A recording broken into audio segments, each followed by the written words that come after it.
Suraj വെഞ്ഞാറമൂടിൻ്റെ web സീരീസാണ് ഇപ്പോൾ പ്രേക്ഷക മനസ്സിൽ ഇടം നേടുന്നത്. അലസറായ ഒരു വ്യക്തിയുടെ വിദേശ ജോലി നേടാനുള്ള സ്വപ്നങ്ങളുടെ കഥയെന്ന് നാഗേന്ദ്രൻസ് ഹണിമൂൺസി എന്ന ഡിസ്നി പ്ലസ് ഹോട്ട്സ്റ്റാർ വെബ് സീരീസിനെ വിശേഷിപ്പിക്കാവുന്നതാണ്. സീരീസ് വലിയ പ്രേക്ഷക ശ്രദ്ധ ഇതിനോടകം തന്നെ നേടിക്കഴിഞ്ഞു. ഒരു ജീവിതം 5 ഭാര്യമാർ എന്നാണ് സീരീസിൻ്റെ ടാഗ് ലൈൻ. സീരീസ് പ്രദർശനത്തിനെത്തുന്നത് മുമ്പേ തന്നെ ശ്രദ്ധിക്കപ്പെട്ടിരുന്നത്. സുരാജ് വെഞ്ഞാറമൂടാണ് വെള്ളയാണിക്കാരനായ നാഗേന്ദ്രൻ എന്ന കഥാപാത്രത്തെ അവതരിപ്പിക്കുന്നത്. 1970കളിലെ കഥയാണ് സീരീസിൻ്റെ ഇതിവൃത്തം. കാഴ്ചയിലും അഭിനയ മികവിലും സുരാജിൻ്റെ എടുത്തു പറയേണ്ട കഥാപാത്രം തന്നെയായി നാഗേന്ദ്രനെ വിലയിരുത്താവുന്നതാണ്. നായക വേഷങ്ങളുടെ അതിഭാവുക്തങ്ങളോ ഏച്ചുകെട്ടില്ലാത്ത ഒരു കഥാപാത്രം, അങ്ങനെ വേണം നാഗേന്ദ്രനെ വിശേഷിപ്പിക്കുവാൻ. നോട്ടത്തിലും ശരീരഭാഷയിലും എല്ലാം തികഞ്ഞൊരു നാഗേന്ദ്രനായി കഥയിൽ സുരാജിനെ ജീവിക്കാനായി എന്നതും എടുത്തു പറയേണ്ടതുണ്ട്. സീരീസിലുടനീളം ചിരിപ്പിക്കുന്ന നിരവധി സന്ദർഭങ്ങളുമുണ്ട്. നിതിൻ രഞ്ജി പണിക്കരാണ് സീരീസിൻ്റെ രചനയും സംവിധാനവും നിർമ്മാണവും നിർവഹിച്ചിരിക്കുന്നത്.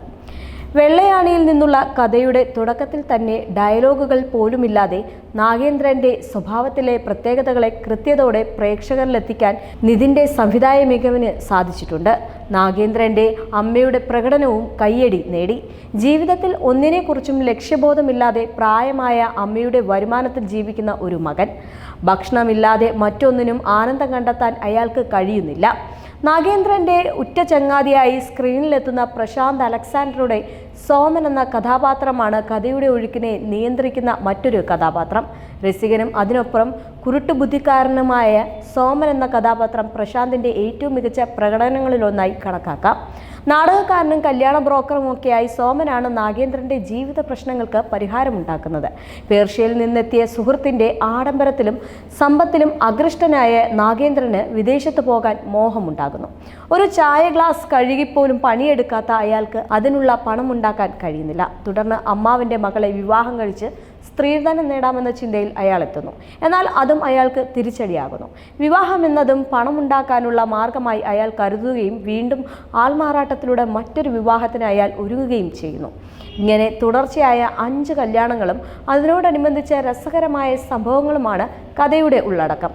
നാടും പേരും മതവുമെല്ലാം മാറിയ നാഗേന്ദ്രൻ്റെ ജീവിതത്തിലേക്ക് വരുന്ന 5 സ്ത്രീകളുടെ കൂടെ കഥയാണിത്.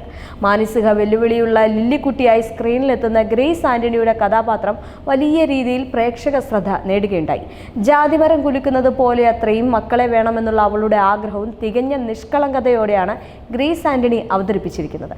ലൈംഗിക തൊഴിലാളിയായി തങ്കം എന്ന കഥാപാത്രവുമായി കനി കുസൃതി മികച്ച പ്രകടനം കാഴ്ചവെച്ചു. ഓരോ പെൺകുട്ടിയിൽ നിന്നും പണം തട്ടുമ്പോഴും മുഴുവനായി അവരെ പറ്റിക്കണമെന്നില്ലാത്ത ഒരു മനസ്സലിവുള്ള നാട്ടുംപുറത്തുകാരനെ നാഗേന്ദ്രനിൽ കാണാം. പെട്ടെന്ന് ഊഹിച്ചെടുക്കാവുന്ന ഒരു നാട്ടുംപുറം കഥയിൽ വളരെ സമൃദ്ധമായാണ് ട്വിസ്റ്റ് ഒളിപ്പിച്ചു വെച്ചിരിക്കുന്നത്. ഒട്ടും പ്രതീക്ഷിക്കാത്ത രീതിയിലുള്ള ക്ലൈമാക്സ് ആണ് സീരീസിൻ്റെ ഹൈലൈറ്റ്. ഓരോ സ്ത്രീയും ഓരോ നാടിൻ്റെയും കൂടി ജീവിതത്തെ സ്ക്രീനിലെത്തിക്കുന്നുമുണ്ട്. 70കളിലെ നാട്ടിൻപുറം കാഴ്ചകൾ മനോഹരമായി ഒപ്പിയെടുക്കാൻ നിഖിൽ എസ് പ്രവീണിൻ്റെ ക്യാമറയ്ക്കായിട്ടുണ്ട്. ശ്വേതാ മേനോൻ, രമേശ് പിഷാരടി, കലാഭവൻ ഷാജോൻ, ജനാർദ്ദനൻ പ്രശാന്ത് അലക്സാണ്ടർ, നിരഞ്ജന അനൂപ്, ആൽഫി പഞ്ഞിക്കാരൻ, അമ്മു അഭിരാമി തുടങ്ങിയവരും വിവിധ കഥാപാത്രങ്ങളെ അവതരിപ്പിച്ചു. രഞ്ജൻ രാജ് സംഗീത സംവിധാനം എടുത്തു പറയേണ്ട റോൾ തന്നെയാണ് നിർവഹിച്ചിരിക്കുന്നത്. സീരീസിൽ മ്യൂസിക്കിന് നല്ലൊരു പ്രാധാന്യം നൽകിയിട്ടുള്ളതായും കാണാം. തമാശയും ജീവിതാർത്ഥങ്ങളും ഇടകലർന്ന നാഗേന്ദ്രൻ്റെ ജീവിതകഥ ഒറ്റയിരിപ്പിൽ കണ്ടു തീർക്കാൻ കഴിയും.